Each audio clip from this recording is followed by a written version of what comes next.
যেভাবে বুঝবেন আলসার হয়েছে। পাচনে সাহায্যকারী রস নিঃসরণে গোলমালের কারণে দেখা দেয় আলসারের সমস্যা। চিকিৎসকেরা জানাচ্ছেন, যদি এই সমস্যাকে এড়িয়ে চলেন তাহলে তা প্রাণঘাতী হতে পারে।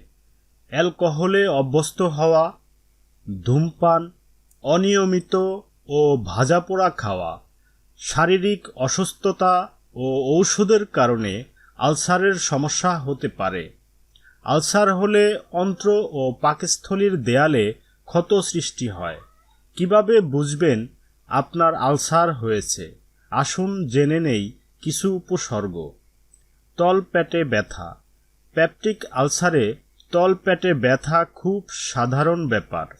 অ্যাসিড রিফ্ল্যাক্সের ফলে পেটে এই ব্যথা হয়। বমি। পাচনে সাহায্যকারী রসের নানা হেরফেরের কারণে বমি হয়। হঠাৎ ওজন কমে যাওয়া। আলসার হলে দিন দিন ওজন কমতে থাকে। পাচনে গোলমালের কারণে এটা হয়। রক্তবমি।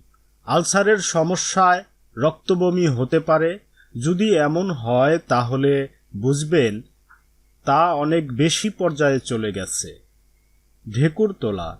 ঢেকুর তোলার মানে মুখ দিয়ে পেটে জমে থাকা গ্যাস বের করা। শুধু এটি নয়, এর সঙ্গে অন্য লক্ষণগুলি মিলিয়ে দেখলে বুঝতে পারবেন আলসারের সমস্যা তৈরি হয়েছে। পেট ফুলে যাওয়া। মাঝে মাঝে গ্যাসের কারণে পেট ফুলে থাকা এক জিনিস, তবে যদি নিয়মিত এই সমস্যা থাকে তাহলে অবশ্যই খুব তাড়াতাড়ি চিকিৎসকের পরামর্শ নিন। অরুচি। আলসারের সমস্যায় ভোগা মানুষদের ক্ষুধা বোধ কম হয়। ধন্যবাদ সবাইকে। সঙ্গে থাকুন, সাবস্ক্রাইব করুন।